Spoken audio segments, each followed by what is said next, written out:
Welcome to today's Adventures in Learning podcast.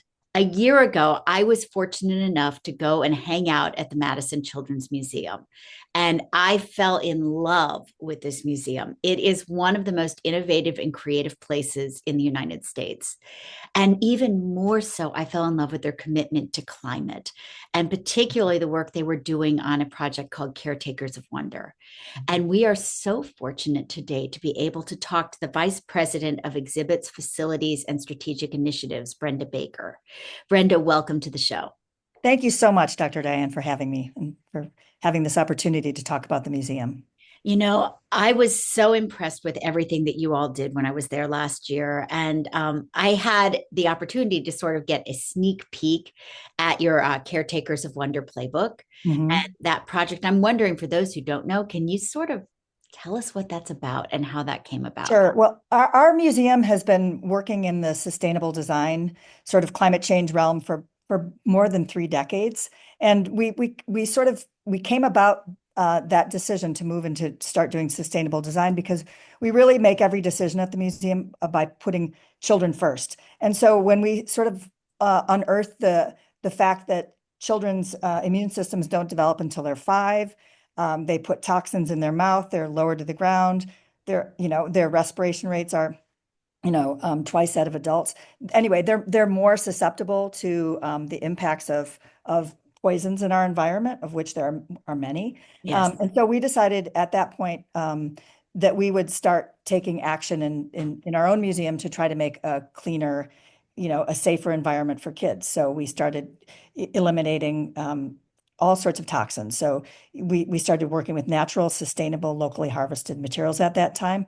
And I think when we started that, of course, it wasn't necessarily because we were thinking specifically about climate change 30 years ago, but we know that when we solve the world for children, when we design the world for children first, we're also designing for a healthy planet because everything that young children need is what the planet needs. We all need clean air, clean water, no toxins, So anyway, the commitment started back then, 30 years ago, with an exhibit with a commitment to sustainability in our own organization, starting with exhibits first.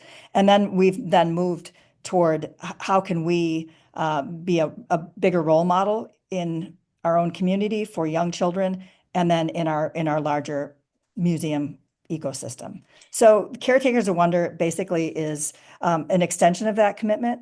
We joined together with 9 museums, children's museums and science centers, and also the Association of Children's Museums, Environment and Culture Partners, a consulting firm that really helps museums think about and change their practices to be more sustainable.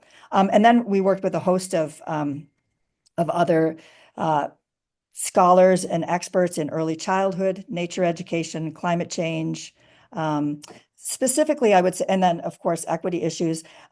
We're specifically coming together to try to make new resources for caregivers and museum professionals so that they can become more sustainable. And that's not only thinking about how we create safer spaces, but how we practice more empathy building experiences for young people, how we connect young people to nature, how we build in opportunities for hope and collective action. So our museums have come together to create a Climate Action Playbook, which was just published during the ACM conference this year.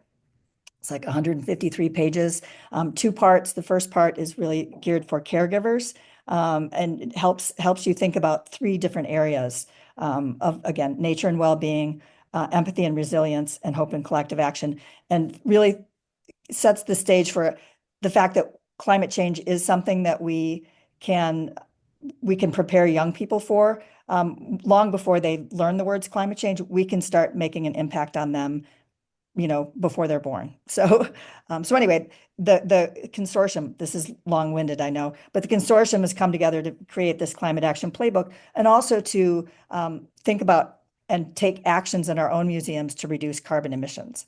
So the project had two parts so far: the making the resources for the field, and then also now we've been working with an environmental consulting firm, Verdis Group, to work on plans to lower and reduce our carbon emissions. So, That's awesome. And yeah. I know that a couple of things you were saying really struck me. The first is sort of that ripple effect. You all started 30 years ago, and you started with sort of one idea in mind, working from the child, and Right. that's had this ripple effect out. And I think often people get overwhelmed and they think the issues are so big, Right. what I do doesn't matter. And this is a really good example of how just by taking that first step, Mhm. you can have these long lasting impacts that you don't even know you're going to have, but Right. you've changed the course of the museum by doing this and have then impacted museums across the country. Mhm. The Yeah, second, I think that's really an important thing for people to remember is that it doesn't matter where you start. We all have to start where we are. And, every museum in the country, every early learning center, every pediatrician's office, any space for children, any home, you can start with little things, and build up from that. It gives you confidence, that you're making some kind of a change. But again, I think the most important thing when we're talking about climate change and sustainability is to start where you are and don't think you can start with something small. You can start with, you know, figuring out a composting program or figuring out a recycling program or figuring out a new way to purchase, using secondhand. So there's lots of ways, but the more important thing is to not be overwhelmed and start with something small.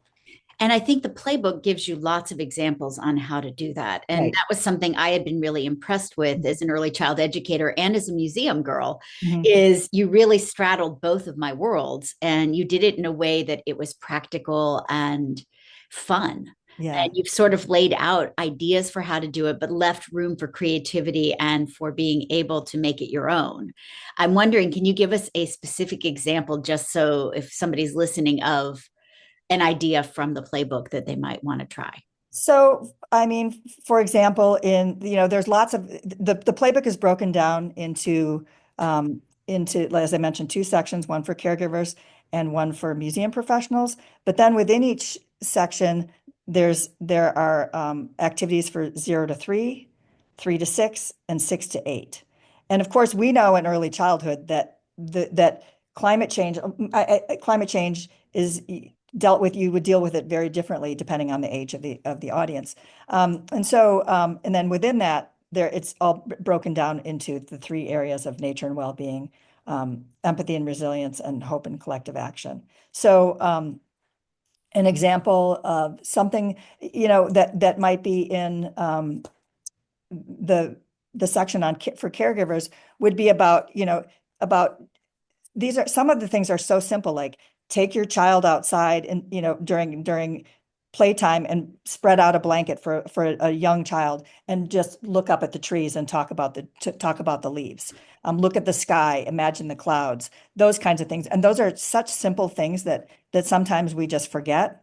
And then there would be other examples, of course. I'm thinking about the 6 to 8 year olds, about hope and collective action. It's as simple as planting something in in a cup, and watching it grow, putting it on on your windowsill, or doing something kind for a neighbor. Again, the whole empathy and resilience thing, I think, is one thing that makes this Climate Action Playbook really different, is that it is rooted in how do we build empathy and care, for all species and all that. So these are simple things that people can do, but by planting a seed and delivering it to a neighbor, you're covering, you're helping connect kids to nature, and you're practicing gratitude and thankfulness and reaching out and care for your community. So the playbook has lots and lots of ideas for kids of all ages, under 8 and under.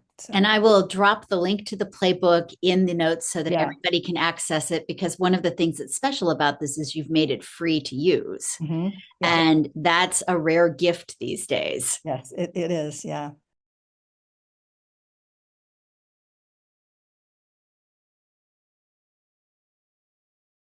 And I want to talk a little bit more about empathy, but Mhm. Before we do empathy, I want to get to sort of that whole free to use thing because this project was funded by IMLS. Is that correct? Yes. Yep. The Institute of Museum and Library Services, right? And you all ran into a whole lot of chaos in the last month in terms of funding being pulled and just great uncertainty with all this nonsense going on in Washington right now. Yeah, it's been a really challenging, well, since January, it's been very challenging because at our museum, we've actually had 3 federal grants pulled, which has been really detrimental to the organization and to the forward momentum, I think that we've, you know, gained from this project. And so, and also for the, uncertainty for the future. So, yeah, we had this the first round of Caretakers of Wonder was funded by the Institute of Museum and Library Services. We did get our full funding because that project, more or less ended. The second phase was funded by the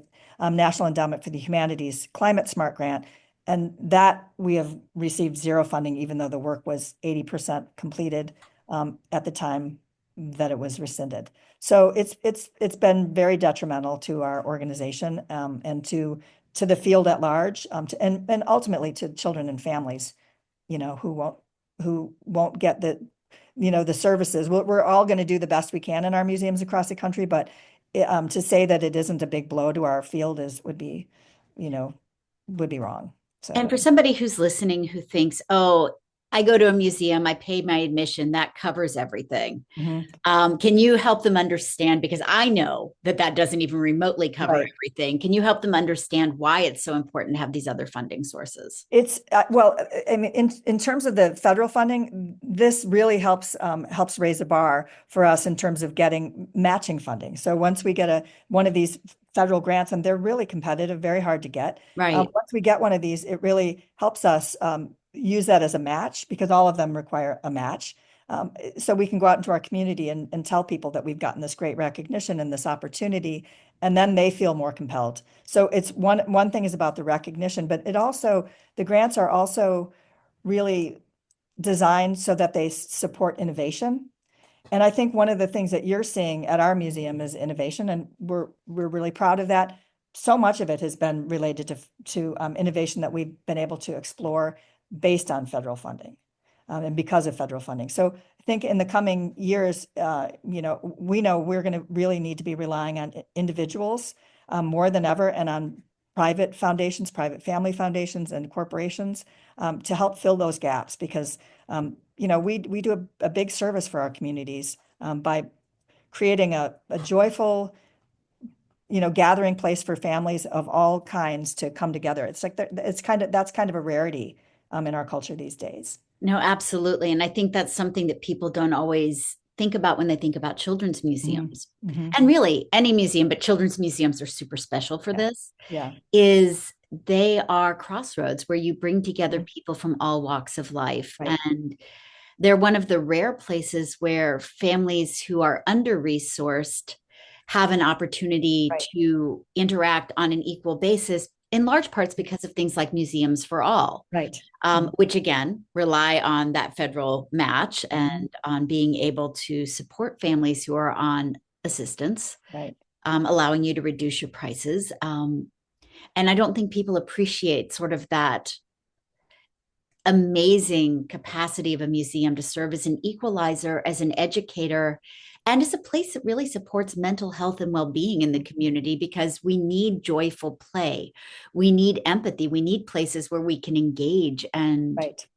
and be at peace. And I Mhm. think a museum provides that in ways that other places don't. It certainly does. And I think what you mentioned at our museum, for example, 30% of our audience is coming on our access programs. And we are so grateful to have them to have everybody in our community feel welcome and like they can participate equally with no stigma. We do not ask for forms of proof of need or anything like Exactly. that. We really welcome everyone and think the diverse group that we are able to gather in our museum is what makes it so wonderful in terms of that sort of cross-pollination of ideas and people and children. It's remarkable. Absolutely. And it sort of connects to what you were saying about empathy earlier in Mhm. terms of caretakers of wonder. Right. Empathy is clearly under attack in this country right now. Mhm. It's become a bad word, which I truly don't understand Yeah, because it means caring for one another, right, which in my mind is kind of what the golden rule has always been right, about. right. But it feels like maybe we have to go back to the basics in terms of teaching people how to be empathetic to one another, how to spark that wonder and curiosity about each other, build Mhm. those connections. And that certainly is something that I think museums do. And I'm wondering if you can speak a little bit more to how you all build in empathy in the work that you do. Yeah, that's a really a good point. And I think that empathy is really learning empathy is just a very natural part of play.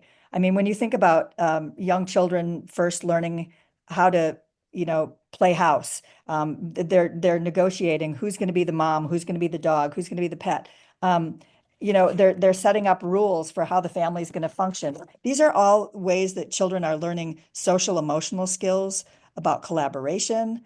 They're learning about different points of view and different perspectives. They're learning how to negotiate. I mean, all the precursor skills that we need as adults are learned naturally through play. And children, I mean, this is what the work of childhood is play. And children's museums really provide avenues for that to happen. And again, this whole notion of social emotional learning, it's, you know, what good is learning math facts or scientific facts if you don't know how to speak kindly to someone or hear another person's perspective and learn about respect. So these are all things that are really important to children's growth and development, and they're equally as important, and I would say even more important than some of the hard skills that we think are that kids need to learn. I agree. And you've sort of hit on one of my big things, which is the idea of learning and leading through play. Mhm. And that so much of what we need to know as adults starts in those Mhm. early years with Right. kids. And I think that we lose our ability to play and to consider the world from that playful, empathetic point of view Mhm. as we grow older. So can you give us an example of how the museum supports the idea of learning through play in the exhibits that you design? Sure. I mean, so for example, we have one exhibit right when you first walk in that's kind of it's a magnetic ball run, musical ball run, and it's probably 15 to 20 feet long. Uh, the whole idea is that kids can move these pieces around to make different musical sounds as the ball runs down the ball run, but it's designed in such a way that it can work with one child, it can work with two kids in collaboration, it can work with a whole group of kids. So again, so they're collaborating, they're problem solving as they go, they're having conversations with one another, making up what the rules are. So pretty much every exhibit that we design, every component in every exhibit is very thoughtfully designed. So some of them are for solo play, some are for, some exhibit areas might spark more imaginative play.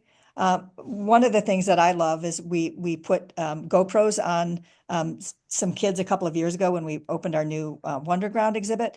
And I was shell shocked at the kinds of imaginative play that was happening that I never would have known about had I not heard the conversation. But one kid was being an astronaut and another one was being a cat, and they were making up some tales about and making up new rules for themselves about how they might get to outer space. And these are the environment sparked that creativity. It helped spark that imaginative play. But again, in all of the conversations that they were having, they were making up rules, figuring out how to listen to one another. And I don't know, it's so play is really the most important work of childhood, and children's museums are ideally situated to support that. Absolutely. And if people would like to support the work that you all are doing and sort of help step into the breach created by the Mhm. void in IMLS, how do they do that? Oh my gosh, we need help and we need support more than ever right now. So you can reach out to me. My email is bbaker@madisonchildrensmuseum.org. You can go to our website, madisonchildrensmuseum.org.